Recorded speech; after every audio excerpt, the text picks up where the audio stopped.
Vamos para mais um episódio! Hoje a gente vai falar de um tema um pouco pesado, porém necessário. E aí vocês sabem como eu sou, né? A gente precisa trazer coisas necessárias, discussões necessárias. No passado, eu acho que inclusive talvez eu mantenha isso. Não sei, tô curtindo a ideia. E aí vocês me falem se fazem sentido. Se vai fazer sentido, se vocês gostam também da ideia.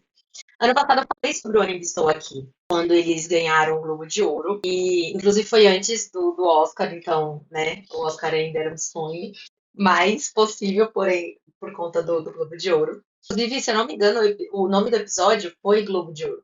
Foi nem o Ainda Estou Aqui, mas falei do Globo de Ouro para abordar isso. E, gente, o Agente Secreto, ele não ganhou o Oscar, mas me fez pensar um pouco. E eu vi que na internet a galera tava fazendo muitas comparações. O que é um pouco natural. Primeiro porque o Ainda Estou Aqui também foi indicado ao Oscar e ele, né, venceu. E segundo, que foi uma sequência de dois filmes que ganharam muita visibilidade, dois filmes, produções brasileiras. E aconteceu uma coisa pouco que causou um pouco essa questão da comparação. Que foi os dois falarem basicamente do mesmo tema, só que abordados de formas muito diferentes. Muito diferentes. E foi daí que eu falei, cara, eu preciso falar sobre isso no Pode Frio, eu preciso trazer o que aconteceu. Eu acho que principalmente o que é por trás do filme. Porque eu acho que depois que eu vi o burburinho na internet, eu percebi que a galera não estava vendo o óbvio. E aí eu achei que fosse importante. Então eu vou começar fazendo um pouquinho das comparações, né? O Ainda Estou Aqui, ele fala sobre a época da ditadura, mas ele mostra impacto direto de uma família. Como a família reagiu, o que aconteceu com essa família, o que se passaram, e depois de anos, como é que isso ainda impactou eles, aquela dor de. E assim, não só sobre ter vivido, né, a ditadura, porque a família de Rubens Paiva foi uma família que falou assim: eu não vou me calar diante do que está acontecendo. E o Rubens foi um cara que falou assim: eu não vou ficar parado. Eu vivo bem, eu tenho um bom trabalho, eu estou prosperando financeiramente, eu tenho uma família que eu amo, que é grande, que é feliz, que é próspera. Podia ter se contentado com tudo isso, que já era incrível na vida dele. Mas ele não fez isso, porque ele não achou justo. Diante de tantas pessoas sofrendo, porque não tinham o básico como comunicação. Eu acho muito louco como tudo isso foi apagado. Isso devia ter sido estudado nas escolas. Os professores que abordavam isso perdiam seus empregos, mesmo anos depois. Eu acho isso muito louco, porque realmente quando a gente faz algo grande, a gente sente orgulho disso. E os militares gostaram tanto dessa história, né, do feito, tanto que tem muitos aí que, né, pedem o retorno deles, e faz pensar, por que esconde? Se é tão vergonhoso assim, por que é de volta? Faz sentido. Mas eles sabem o porquê eles escondem, porque devem sentir vergonha.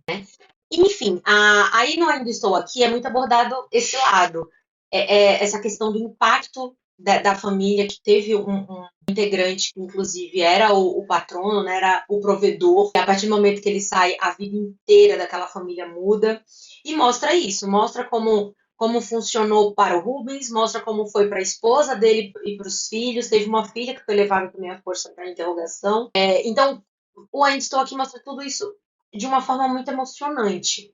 Foi muito dura, foi muito difícil, me dá uma aflição quando os militares entram, invadem a casa dele e, e vivem com eles. É muito difícil ver aquilo. Eu fico imaginando a dor daquela mãe, a aflição, o medo que ela sentia, temendo por todos os seus filhos, né, principalmente pelas meninas. Muito difícil assistir. Mas impactou e para quem assistia era não tinha enigmas, não tinha mistério, era aquilo, era aquilo. Como foi o impacto com a família que sofreu com a ditadura? E no Agente Secreto, a Real mostrou que primeiro todos os contra a ditadura, né, contra aquele regime militar, meio que foram todos eles agentes secretos. Você vê que o personagem do Wagner Moura, ele não teve muito segredo, tipo, ele não tinha muito algo de especial. Eu não concordava com aquilo. Aquilo o incomodava. E a partir daquilo, ele determinou que ia fazer alguma coisa, né, pra acontecer. O filme todo, ele não é claro. Assim como a ditadura também não foi. Ele é cheio de muitos enigmas, e inclusive eu achei muito louco porque eu tava assistindo, filme difícil de digerir, E é um filme que não se assiste só uma vez, assim como você também não pode só ver. Tem que sair e pesquisar o que aconteceu. Fiz isso de imediato, mas eu senti essa necessidade. Tipo, eu não entendi porque o filme era ruim. Faltou roteiro, ou porque faltou alguma construção ali de direção de arte. Eu não entendi porque realmente eu não conhecia a história. Eu vi um vídeo da. Depois eu coloco o dela, que eu sempre esqueci o nome dela, mas ela é IBBB, inclusive eu tô amando os conteúdos que ela tem divulgado. Ela fala, a Hannah, ela conta o porquê da perna cabeluda, né? Que do nada é colocado isso na cena do filme e a gente fica sem entender, tipo, mano, piração tinha que ser filme brasileiro. O cara tava usando droga no mínimo quando ele tava editando, criando essa história. E da onde que surgiu uma perna cabeluda do nada, que não sei o que lá. Muito louco como as pessoas, de fato, já vão criticando, sem ao menos tentar entender por que aquilo foi colocado. E eu achei brilhante a colocação dessa história, porque é uma coisa tão absurda, como se ele obrigasse a gente a ir atrás do porquê daquilo, por que que foi colocado. E a Hannah falou um pouco sobre isso. Eu achei bacana que teve parte da história que ela até falou assim, ela chamou o namorado para falar, porque ele entendia um pouco melhor sobre aquela parte. E eu achei isso genial da parte do criador, né, de tudo isso. Eu sei que é uma junção, né? O filme não se cria sozinho. É importante ter os diretores de arte, de roteiro, de cena, para fazer tudo acontecer. É importante os atores também compararem a ideia e a história para dar vida àquilo. Texto, figurinista, diretor de fotografia também, para colocar o cenário de uma maneira muito legal. E eu achei isso genial. Mas eu colocaria que o espectador, como filho do personagem do Wagner, cresce, inclusive contém spoiler. Eu acho que, né, eu já devia ter colocado isso de primeira, mas nas inscrições vai haver essa notícia para ninguém se decepcionar e brigar comigo. Mas o filho dele cresce sem saber da história. O jornalista, quando vai conversar com ele, perguntar sobre coisas do pai dele, ele vira para ela e fala uma coisa que eu achei muito forte. Você conhece mais o meu pai do que eu mesmo. Eu tenho fragmentos de lembranças dele, mas ele morreu, eu era muito jovem, então não lembro. Não lembro, passa muito distante, né, da minha cabeça. Mas voltando, diferente do Antes Estou Aqui, ele deixa muitas lacunas durante a história que é contada. E é de propósito. Então eu achei isso muito bacana. Eu não fazia ideia da história da Perna Cabeluda. Os jornalistas não podiam, ao menos, retratar o que acontecia. Aliás, eu quero até trazer uma coisa aqui que é importante, ainda mais em época de eleição e épocas que a gente discute tanta coisa importante. O jornalismo é muito colocado em xeque. Eu vou colocar aqui uma coisa importante. O jornalismo, né, o jornal, ele divulga fatos.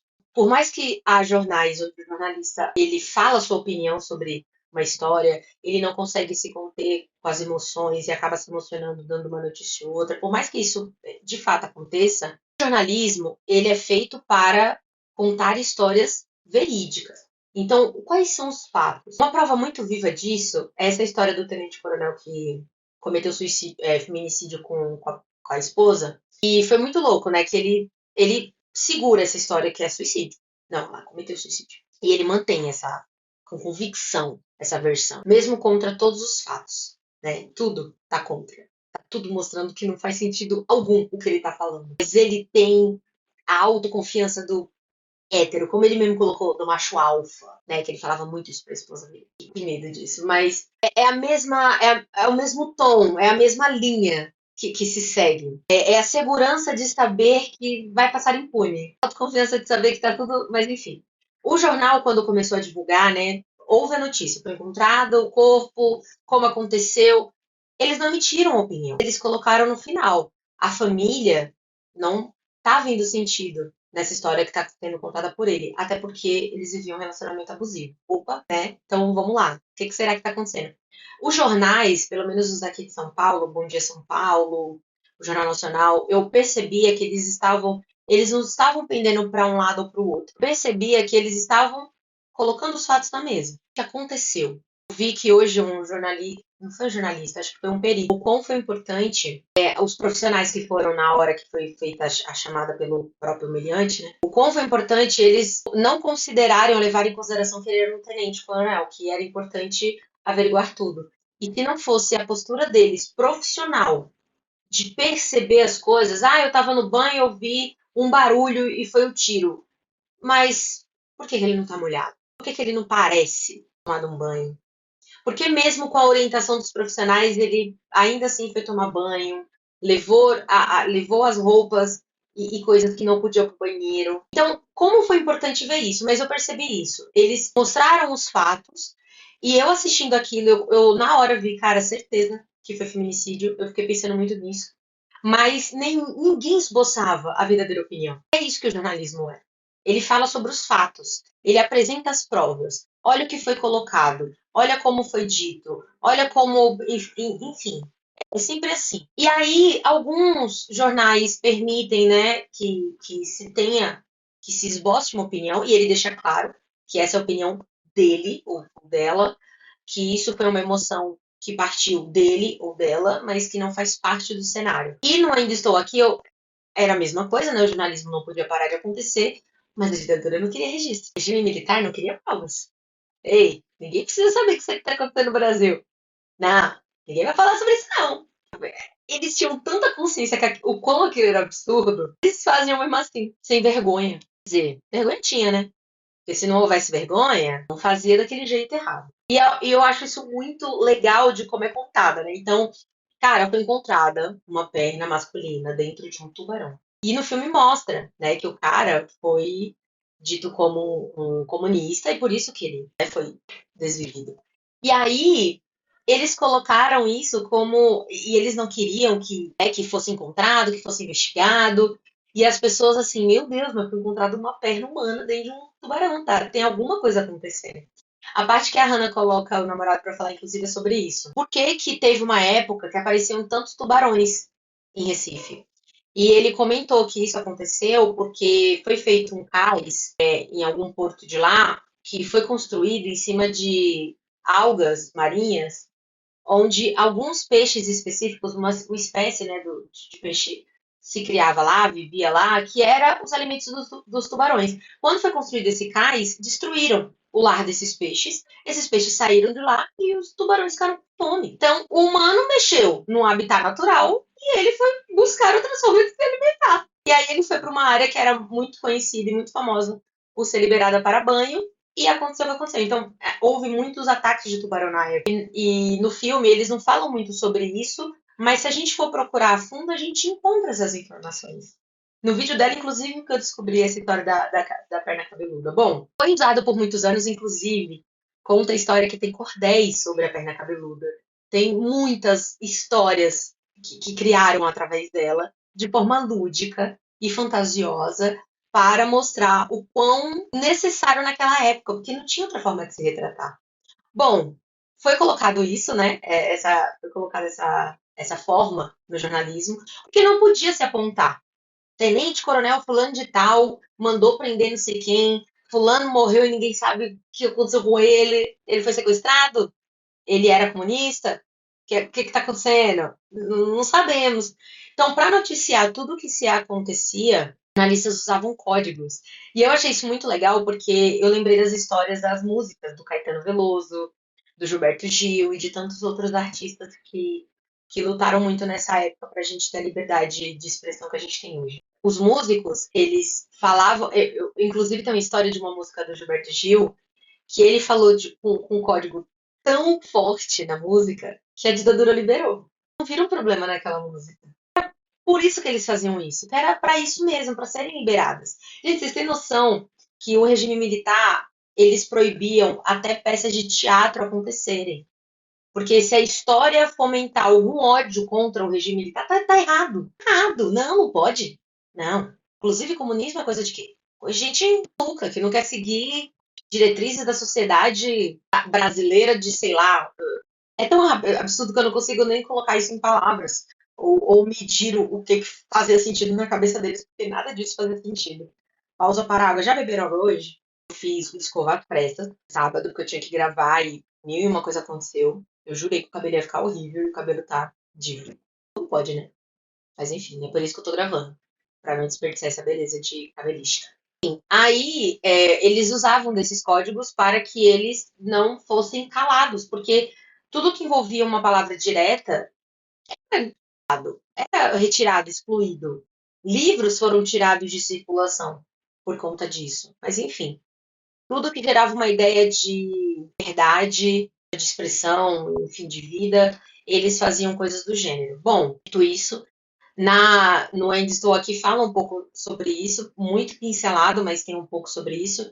E no Agente Secreto, eles mostram, por exemplo, essa história da perna cabeluda. E com a Hannah descobri isso, que foi feito cordel, foi criado outras histórias, e que até hoje é falado sobre isso. Só que a gente estudou isso na escola, gente.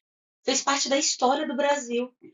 A gente viveu isso. Eu lembrei que meu pai viveu isso na infância. Imagina que maluco você na infância lembrar de notícias absurdas como o que acontecia.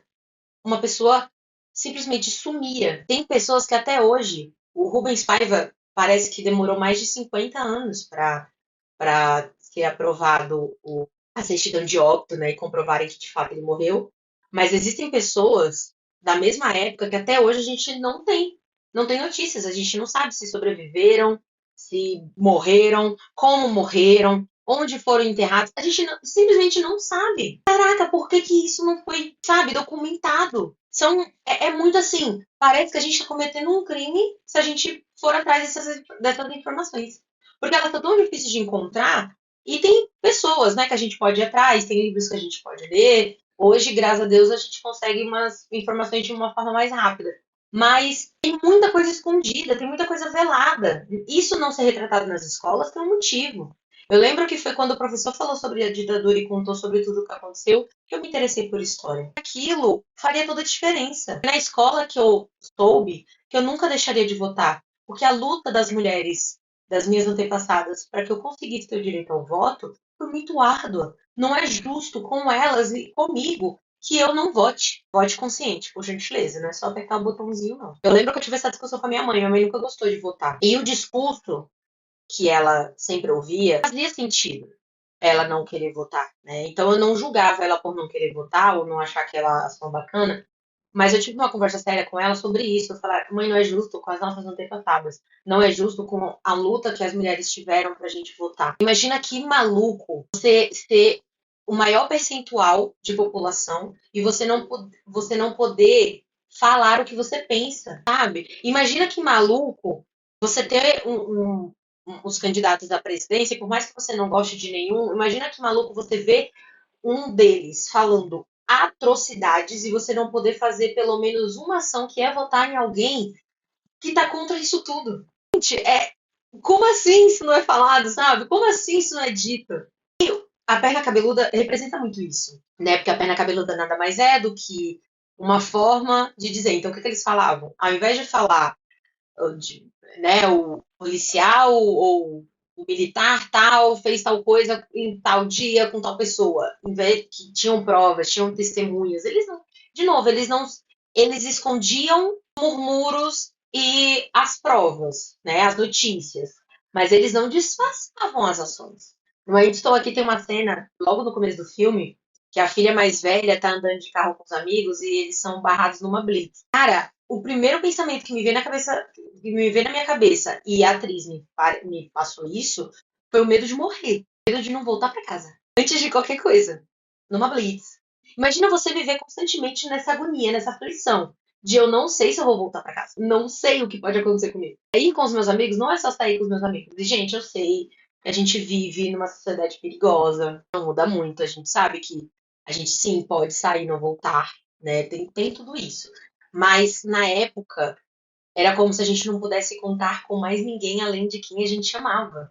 Sobre a gente sair hoje, sofre um assalto, sofre uma violência, a primeira coisa que a gente pensa, na maioria das vezes, não sempre, mas a primeira coisa que a gente pensa é: vamos pra polícia, vamos denunciar, vamos abrir um BO, vamos ver se dá para resolver alguma coisa. Tem muitas pessoas que estão com o celular sendo recuperados por conta dessa nova desse novo método de segurança que o Gov tem colocado, de você conseguir bloquear o seu celular, mas conseguir recuperar depois. Então, é muito bacana isso, né? E a gente consegue recuperar. Então, dá mais vontade de denunciar, porque a gente sabe que caso seja for encontrado, a gente pode recuperar o perdido. E se não puder recuperar, pelo menos denunciar faz. O policial uma vez falou da importância de você abrir um BO quando sua cama sala. Porque quanto mais BOs, mais fácil de rastrear. Então, opa, aquele lugar está tendo muito tá abrindo muito BO, tá tendo muito assalto, vamos aumentar a segurança naquele local. Quais pontos a gente pode estar trabalhando? Funciona tão bonito assim quanto eu tô falando? Não, não funciona. Inclusive, a gente tem muito medo. A gente não vive com tranquilidade. Olha o que um tenente coronel fez com a própria esposa. Se eu morasse no mesmo prédio que esse homem, eu ia me cagar toda. Eu entendo isso, né? Eu não tô sendo hipócrita, eu não tô querendo ignorar os fatos. Mas, verdade seja dita, isso acontecia e a gente não podia falar. Então, o que eles falavam? A perna cabeluda atacou uma praça inteira de sacanagem que estava rolando e não sei o que, para demonstrar em códigos que o regime militar atacou um bairro, sei lá, familiar, porque tinha um lugar X, tal, PTO. O lugar que o personagem Wagner Moura fica é um lugar de acolhimento para os comunistas. Então, era uma forma deles se ajudarem, se protegerem. Não, peraí, se estão atacando muito aqui, então a gente vai ter que se proteger. Vamos mudar o local, vamos para outro lugar, vamos ver o que a gente pode fazer. Eles se ajudavam. Contando um pouco a história do filme, o personagem principal, né, ele é professor universitário e ele trabalha numa área de pesquisa. E ele trabalha, a pesquisa dele é tão boa que tem saídas muito positivas, tipo, a visibilidade começa a crescer internamente. A primeira coisa que eles fazem é cortar. Eu lembrei daquela doutora que criou, eu não sei se foi um remédio ou um mecanismo para fazer os paraplégicos voltarem a andar, né? Já tem histórico de que acontece de fato, já tem uns testes e tal. E aí eu achei muito louco que nas entrevistas ficaram chocados com o tempo de pesquisa e desde quando ela, né, iniciou, e quanto tempo durou. E até hoje ela não tem a patente. E aí já passou da fase, né, de patente, ela só conseguiu dar conta de pagar o nacional, o internacional parece que está em aberto, e ficaram chocados também quando ela falou que teve que investir do próprio bolso. E, gente, pesquisadores, eu não sei se vocês sabem, mas ganham muito mal. E é uma profissão que não dá pra você fazer, eu vou fazer quando dá. Então, tipo assim, eu vou ter um trabalho normal pra me sustentar e vou ser pesquisadora das minhas horas vagas. Não tem como. A pesquisa precisa acontecer e precisa ser em período integral. E eu vi as pessoas, né, impressionadas com aquilo, tipo, ai meu Deus, como pode, tanto tempo assim, ela perdeu uma das patentes possíveis já por conta de tanto tempo assim, e teve que investir do próprio bolso, e nossa, que absurdo, isso não tá acontecendo de hoje, isso não vai parar de acontecer. Eu vi nesse final de semana que eu acordei mais cedo no sábado, eu vi que tem uma notícia que uma menina ganhou um prêmio internacional da ONU por ela fazer um. Ela tem uma pesquisa onde ela conseguiu transformar água potável. Então, ela levou para algumas comunidades indígenas aqui no Brasil água potável. Ela falou que ao criar a empresa, ela teve que criar a empresa porque ela percebeu que para ela ampliar e ajudar mais pessoas, ela precisaria abrir um CNPJ e precisaria vender para buscar investidores e fazer acontecer. E o que eu achei bacana foi que ela falou que a empresa nasceu de uma necessidade e de um propósito. Então não é só sobre lucro, é sobre ela querer o bem da população. E a água está acabando, galera. Então o que a gente pode fazer para contornar essa situação da população que só cresce e cresce e destrói? A gente conseguir transformar a água que a gente não pode consumir em água potável. Isso é genial, é apoiado. Ela precisa buscar por investidores. Mas as chances dela conseguir, sabe? Ela tá na luta, ela já conseguiu bastante coisa, mas ainda não é suficiente. Faz sentido não ser o país que a gente diante da ditadura. Eu fico pensando, cara, somos maioria. Mão de obra, pobres, trabalhadores, somos a maioria. Simplesmente tivesse ido contra, muita coisa poderia ter sido diferente. Se a gente tivesse recebido apoio, muita coisa podia ter sido diferente. E eu tô falando dos sem poderes mesmo. Porque, gente, quantas vezes na história a gente não viu o efeito positivo quando a gente se juntava? O que é uma greve? Greve foi os trabalhadores descobrindo que se eles se unirem e pararem o trabalho, eles são ouvidos. E eu acho isso muito louco, porque assim como o nazismo, eu acredito muito nisso. A ditadura ela foi criada e levada através de um ataque psicológico e emocional. Por mais que eles usassem de força física, eles conseguiram entrar no poder assim. Então, eu tenho muito medo. Eu lembro que nas eleições que o nosso querido ex-presidente mais atual, né, ele perdeu, ele ganhou. Eu lembro que eu desesperei, eu chorava de soluçar, tipo, que medo do que ele pode fazer no poder. E eu acho que a nossa sorte foi ele não ser tão inteligente. Porque se ele tivesse sido, ele teria feito muito mais merda do que ele já conseguiu fazer. Então, é importante a gente pensar muito, ainda mais na época de eleição. E aí eu fico triste em ver que algumas pessoas julgaram falando, ai, não ganhou, mas não devia ter ganhado mesmo. Diferente do Ainda Estou Aqui, eu não vi potencial nenhum, não sei o que, não sei o que lá. Fico triste porque é isso que o governo quer. Que a gente não pense, que a política quer, aliás. Que a gente não pense, que a gente não estude. Não precisa estudar. Eu vejo jovens que não querem escolher faculdade, mesmo sabendo que já teria um curso certo para eles, porque, eu amo engenharia, com certeza vai dar certo. Mas não vai ter futuro por conta de diálogos como esse. Talvez a ausência desses diálogos, eu diria, infelizmente. É muito louco isso, mas o filme, ele foi muito provocante. Pesquisar, você não vai entender. Não é assim que funciona a ditadura. Se você não pesquisar, se você não for atrás de informações, você não vai entender. É isso que eles querem, que vocês não entendam. É isso que eles querem, que vocês fiquem à mercê do que eles afirmam. Quem são eles? As pessoas que só ligam para poder. As pessoas que veem as mensagens do Tenente Coronel, tem uma frase que ele usa, que ele mandou para a esposa, que foi divulgada, que me arrepia inteira. Quando ela fala que talvez seja melhor separar, e ele fala assim, e fala que no começo ele era um amor, né? Se ela soubesse que depois de casar ele se transformaria nisso, ela não teria casado. E ele fala assim, você só fala em separar, né? Acontece que eu sou um homem, o melhor homem que você podia ter. Eu sou bonito, sou gostoso, aí vem uma autoestima de hétero, de macho hétero que olha, a gente precisa dar um jeito de encapsular isso. Eu sou provedor, eu pago as contas todas, eu não peço R$ 1 pra você. E eu rezei muito. Ele fala isso no depoimento dele, quando ele foi preso. Eu rezei muito. E já tava dormindo em outro quarto, mentira.